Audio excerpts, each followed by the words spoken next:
হিন্দু ধর্মশাস্ত্রে উল্লেখিত সকল মন্ত্রই প্রচুর শক্তিশালী। মন্ত্রপাঠ করে যেমন নেতিবাচক শক্তি প্রভাব দূর করা যায়, তেমনি আবার মন্ত্রপাঠ করে জীবনের একাধিক সমস্যার সমাধানও করা যায়। তবে মন্ত্রপাঠের নির্দিষ্ট সময় এবং পদ্ধতি রয়েছে।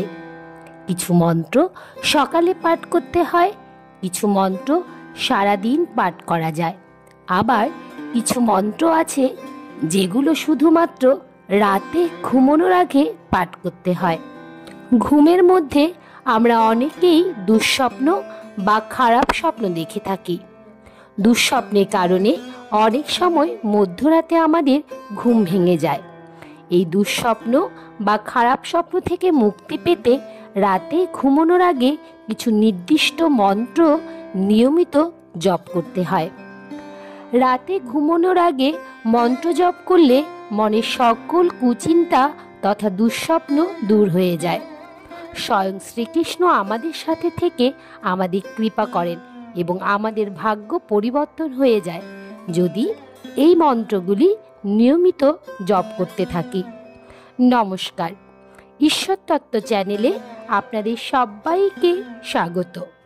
আমি দীপান্বিতা শুরু করছি আজকের এই ভিডিও। আজকের এই ভিডিওতে আপনারা এমন 3টি শক্তিশালী মন্ত্রের কথা জানতে পারবেন যেগুলি রাতে ঘুমানোর আগে অবশ্যই জপ করা উচিত। চলুন তাহলে শুরু করা যাক আজকের এই ভিডিও। ভিডিওটি শুরু করার আগে এই ধরনের ধর্মীয় ভিডিও পেতে এবং নিয়মিত গীতা পাঠ শুনতে চ্যানেলটিকে অবশ্যই সাবস্ক্রাইব করবেন। যদি ভিডিওটি ভালো লাগে তাহলে অবশ্যই একটি লাইক করবেন এবং কমেন্টে রাধা মাধবের জয়গান করতে ভুলবেন না যেন। তাহলে চলুন আর দেরি না করে জেনে নিই রাতে ঘুমানোর আগে কোন 3টি মন্ত্র আমাদের অবশ্যই জপ করা উচিত।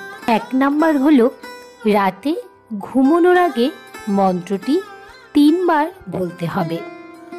মন্ত্রটি হলো ওম শয়নে শ্রী পদ্মনাভায় নমঃ।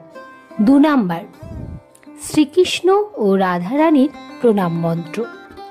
শ্রীকৃষ্ণের প্রণাম মন্ত্র প্রথমে। ভগবান শ্রীকৃষ্ণের প্রণাম মন্ত্র জপ করার মাধ্যমে সকল বিপদ থেকে রক্ষা পাওয়া যায়।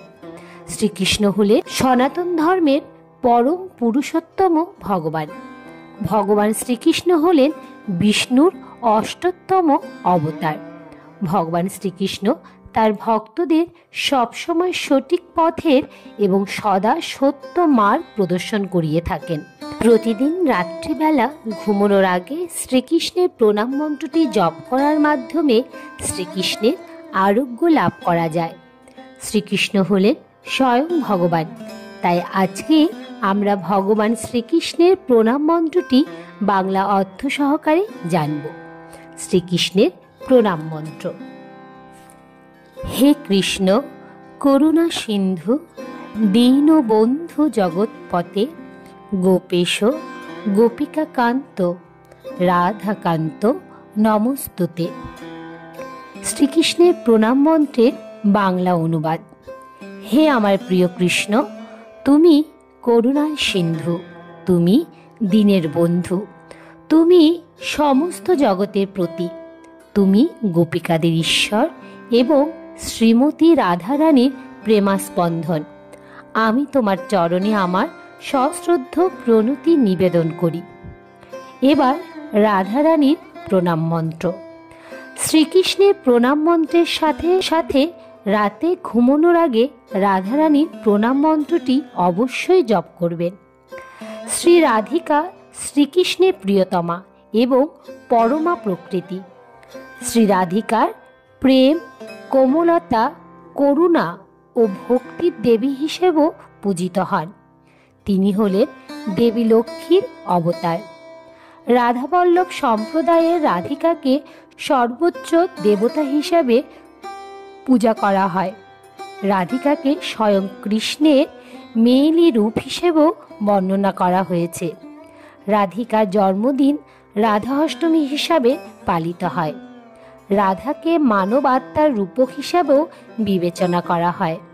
শ্রীকৃষ্ণের প্রতি রাধার ভালোবাসা আকাঙ্ক্ষাকে ধর্মতাত্ত্বিকভাবে আধ্যাত্মিক বৃদ্ধি এবং ঐশ্বরিক আত্মার সাথে মিলনের জন্য মানুষের অনুসন্ধানের প্রতীক দেখা হয়।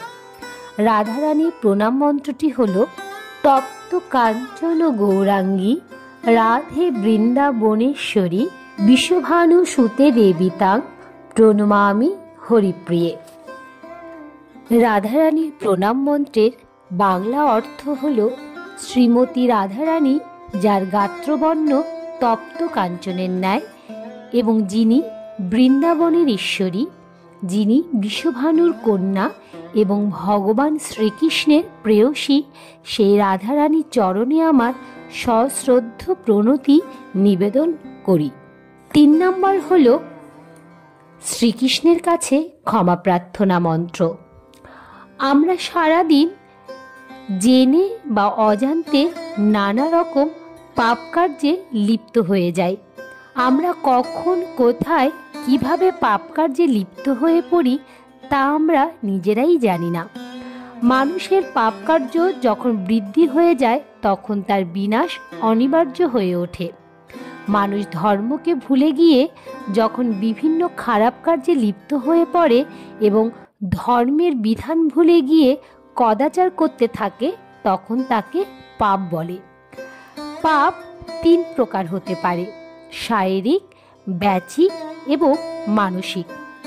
শারীরিক পাপ হচ্ছে পরহিংসা, চুরি ও পরস্ত্রী সঙ্গ। বাচিক পাপ হচ্ছে অসত্য বলা, খারাপ কথা বলা, নিষ্ঠুর বাক্য প্রয়োগ এবং মানসিক চাপ হচ্ছে পরের দ্রব্যে লোভ, পরের অনিষ্ট ও পরের ক্ষতি চিন্তা এবং বেদবাক্যে অশ্রদ্ধা। এই 3 পাপের কারণে মানুষের বিনাশ অনিবার্য হয়ে পড়ে। তাই এই পাপ কার্য থেকে মুক্ত হতে প্রতিদিন ঘুমানোর আগে শ্রীকৃষ্ণের ক্ষমা প্রার্থনা মন্ত্র পাঠ করে শ্রীকৃষ্ণের কাছে ক্ষমা প্রার্থনা করুন। এবার চলুন জেনে নিই ক্ষমা প্রার্থনা মন্ত্রটি বাংলা অর্থ সহকারে। ক্ষমা প্রার্থনা মন্ত্রটি হল ওং যদক্ষরং পরিভ্রষ্টং মাত্রাহীনং চ ইয়ৎ ভবেৎ পুণ্যং ভবতু তৎ সর্বং তৎ প্রসাদাৎ জনার্দন মন্ত্রহীনং ক্রিয়াহীনং ভক্তিহীনং জনার্দ ইয়ৎ পূজিতং ময়া দেব পরিপূর্ণং তদস্তু মে। অর্থাৎ, হে জনার্দন, আমি মন্ত্রহীন, ক্রিয়াহীন ও ভক্তিহীন। হে দেব, এই ধরাধামে আপনাকে স্মরণ করার মাধ্যমে আপনি আমাদের সকল পাপ দূরীভূত করে কর্ম, ভক্তি ও জ্ঞান দান প্রদান করুন। এই 3টি মন্ত্র ছাড়াও হিন্দু ধর্মে একটি শক্তিশালী মন্ত্র রয়েছে, সেটি হলো গায়ত্রী মন্ত্র। চলুন তাহলে গায়ত্রী মন্ত্র সম্পর্কে জেনে নেওয়া যাক। হিন্দু ধর্মশাস্ত্রে সবচেয়ে মাহাত্ম্যপূর্ণ মন্ত্র হচ্ছে গায়ত্রী মন্ত্র। এই মন্ত্রটি নিয়মিত জপ করার মাধ্যমে অনেক উপকার সাধিত হয়। জীবনের নানা সমস্যা থেকেও মুক্তি পাওয়া যায় এই মন্ত্রের মাধ্যমে। গায়ত্রী মন্ত্র অন্যান্য মন্ত্রের তুলনায় অধিক শক্তিশালী হয়ে থাকে। এই মন্ত্রটি পাঠ করার জন্য কোনো নির্দিষ্ট সময়ের প্রয়োজন হয় না। গায়ত্রী মন্ত্রের দ্বারা যেমন মানসিক শান্তি পাওয়া যায়, তেমনি আনন্দেরও সঞ্চার হয়। ছাত্রছাত্রীরা গায়ত্রী মন্ত্র জপ করে লাভবান হতে পারেন। এই মন্ত্রের মাধ্যমে একাগ্রতা ও জ্ঞান 2 সমান বৃদ্ধি পায়। গায়ত্রী মন্ত্র জপের মাধ্যমে দুর্বল স্মরণ শক্তিও মজবুত হয়ে ওঠে।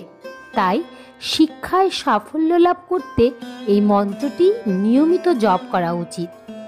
গায়ত্রী মন্ত্র হল বৈদিক হিন্দু ধর্মের একটি অত্যন্ত গুরুত্বপূর্ণ মন্ত্র। গায়ত্রী মন্ত্র দ্বারা হিন্দু দেবতা সাবিত্রীকে আহ্বান করা হয়। সেই জন্য গায়ত্রী মন্ত্রের অন্য নাম হচ্ছে সাবিত্রী মন্ত্র। বৈদিক সাহিত্যে এই মন্ত্রটি বহুবার উল্লেখ করা হয়েছে। মনু সংহতি, হরিবংশ, ভগবদ গীতায় গায়ত্রী মন্ত্রের প্রশংসা করা হয়েছে। গায়ত্রী মন্ত্রের 3টি রূপ। প্রথম সকাল, দ্বিতীয় মধ্যাহ্ন এবং তৃতীয় সন্ধ্যা। সকালে তিনি ব্রাহ্মী, রক্তবর্ণা, অক্ষমালা এবং কমল দল ধারিণী। মধ্যাহ্নে তিনি বৈষ্ণবী, শঙ্খ চক্র গদাধারিণী এবং সন্ধ্যায় তিনি শিবানী, বিষারুরা, সুর, পাশ ও নকল পাল ধারিণী। গায়ত্রী মন্ত্র জপ করার নিয়ম হচ্ছে সূর্যোদয়ের কিছুক্ষণ আগে। দুপুরে ও সন্ধ্যায় এই মন্ত্র জপ করা যায়, তবে সন্ধ্যায় এই মন্ত্রটি জপ করতে চাইলে সূর্যাস্তের কিছুক্ষণ আগে থেকে এই মন্ত্র জপ করা শুরু করতে হবে এবং সূর্য অস্ত যাওয়ার কিছুক্ষণ পরে মন্ত্র জপা শেষ করতে হবে। গায়ত্রী মন্ত্রটি সাধারণত রুদ্রাক্ষের মালা দিয়ে জপ করতে হয়, কারণ রুদ্রাক্ষের মালাকে শুভ বলে মনে করা হয়। সেই সাথে এটিও বিশ্বাস করা হয় যে গায়ত্রী মন্ত্র জপ করার মাধ্যমে কাঙ্ক্ষিত ফল লাভ অর্জন করা সম্ভব।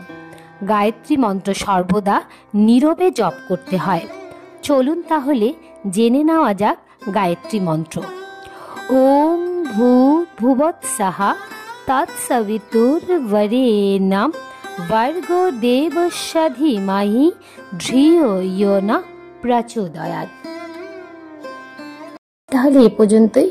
ভিডিওটি যদি আপনাদের ভালো লেগে থাকে তবে অবশ্যই একটি লাইক করবেন এবং কমেন্টে রাধা মাধবের জয়গান করতে ভুলবেন না যেন। এ ধরনের ধর্মীয় ভিডিও পেতে এবং নিয়মিত গীতা পাঠ শুনতে চ্যানেলটিকে অবশ্যই সাবস্ক্রাইব করবেন। দেখা হচ্ছে অন্য আরেকটি ভিডিওতে। ততক্ষণ পর্যন্ত আপনারা ভালো থাকবেন, সুস্থ থাকবেন। হরে কৃষ্ণ কৃষ্ণ কৃষ্ণ হরে হরে, হরে রাম রাম রাম হরে হরে। নমস্কার।